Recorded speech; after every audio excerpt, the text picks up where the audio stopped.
আলহাকুমুত তাকাসুর হাত্তা যুরতুমুল মাকাবির। শয়তান তোমাদের পাগল বানিয়ে রেখেছে, শয়তান তোমাদের ভুলিয়ে রেখেছে। যেমন ছোট্ট বাচ্চাকে খেলনা দিয়ে ভুলিয়ে রাখা হয় মায়ের দুধের কথা, ঠিক তেমনি আলহাকুমুত তাকাসুর, শয়তান তোমাদের ভুলিয়ে রেখেছে কি দিয়ে? তাকাসুর দিয়ে। তাকাসুর কি? দুনিয়ার চাকচিক্য, দুনিয়ার মোহমায়া, দুনিয়ার চাকচিক্য মোহমায়া দিয়ে শয়তান তোমাদের ভুলিয়ে রেখেছে। কি ভুলিয়ে রেখেছে? পৃথিবীর সবচেয়ে চিরন্তন সত্য বাস্তবতার কথা ভুলিয়ে রেখেছে, আর সেটা হচ্ছে হে আদম সন্তান, তুমি একদিন মারা যাবে। এই কথা শয়তান ভুলিয়ে রেখেছে। যে যুবকের হাতে মোবাইল আছে, ঘুমাতে ঘুমাতে মোবাইল চালায়, ঘুম থেকে উঠতে উঠতে মোবাইল চালায়, ওর কি কোনোদিন সময় আছে এই কথা স্মরণ করার যে সে মারা যাবে? একটু কথা বলেন।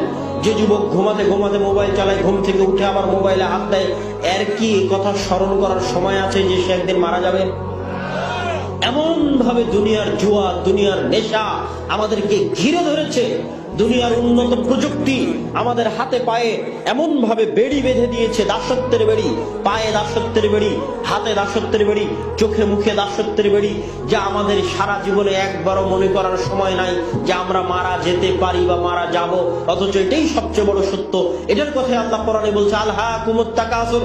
শয়তান তোমাদের দুনিয়ার চাকচিক্য দিয়ে তোমাদের ভুলিয়ে রাখবে, ছোট্ট বাচ্চার মতো পাগল